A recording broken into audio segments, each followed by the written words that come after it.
எங்கிருந்தோ எலி ஒன்று வீட்டிற்குள் வந்துவிட ஆரம்பமானது 7:30.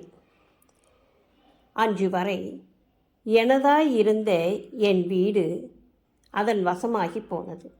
காய்கறிகள், பழங்கள், பிளாஸ்டிக் டப்பாக்கள், விளக்கு திரி சகலமும் அதற்கு உணவு என அப்போதுதான் எனக்கு புரிந்தது.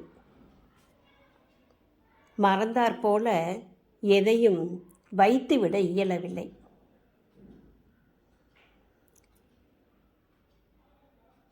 எலிப்பொறியில் வைக்கப்படும் மசால் வடை, தேங்காய், கருவாடு எல்லாம் மட்டும் அப்படியே வைத்த இடம் மாறாமல். நான் எழுதிய கவிதைகள் அதற்கு பிடித்துவிட புத்தகங்களின் பல பக்கங்கள் காணாமல் போயின. அதனை பிடிப்பதற்கான அத்தனை முயற்சிகளும் தோல்வியையே தழுவின.